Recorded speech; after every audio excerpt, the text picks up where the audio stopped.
કામ કરવાનો આનંદ. કામ કરવાના પોતાના પ્રેમ વિશે તેમણે બહુ સરસ વાત કરી છે. દરેક દિવસ જિંદગીનો છેલ્લો દિવસ છે તેમ માનીને આનંદમય કામ કરશો તો જિંદગી સુખમય જીવી શકાય. કહેવાનું તાત્પર્ય એ છે કે જે કંઈ કરો પરંતુ મનને ખુશ રાખીને કરો, તમારું આખું જીવન બદલાઈ જાય. આ ઉત્તમ વાતથી આપણને એક વાત ચોક્કસ સમજાય છે કે કામગીરી માટે મહત્વનું પરિબળ કામનો આનંદ. જે કામમાં વ્યક્તિ કે કર્મચારીને રસ ન પડે તે ખરેખર બોજ બની જાય છે, અને જે કામમાં વ્યક્તિ કે કર્મચારીને મજા આવે તે કામથી સારામાં સારું આઉટપુટ મળી શકશે. વ્યક્તિને પોતાને ગમતું કામ મળી રહે તો તે કામ જ તેની હોબી બની જાય છે અને તેનાથી તેની પ્રગતિ થાય છે. એવી વ્યક્તિની કામ સાથે ધગશ બહુ હોય છે. હાર્વર્ડ યુનિવર્સિટીના પ્રોફેસર સાર્જન્ટ રમતગમતના પ્રોફેસર તરીકે સેવા આપતા હતા. તેમની કારકિર્દીની શરૂઆત નાની હતી પણ ધગશ ખૂબ હતી.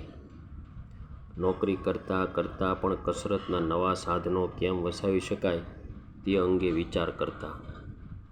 એમનું સંશોધન કાર્ય તો ચાલુ જ રહ્યું હતું.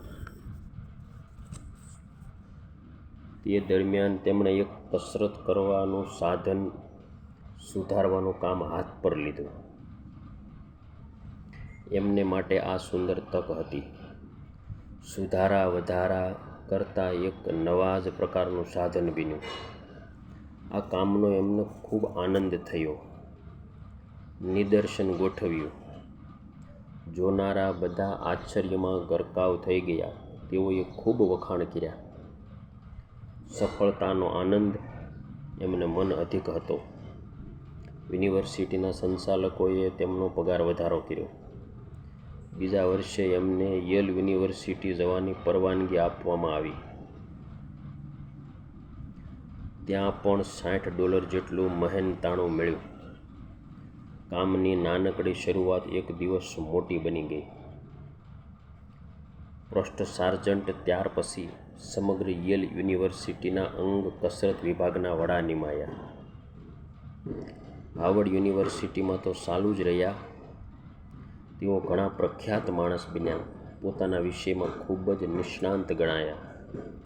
સત્કાર્યો માટે મળેલા આ શ્રેષ્ઠ જીવનમાં ઉત્સાહને ક્યારેય માંદો ન પડવા દેવો અને કામનો વિશેષ આનંદ હોય છે એવી વાતો આમાં કરી છે. ભાઈઓ બહેનો, વિડીયો ખૂબ શેર કરજો. મહત્તમ લોકો સુધી પહોંચે એવી અમારી આશા છે.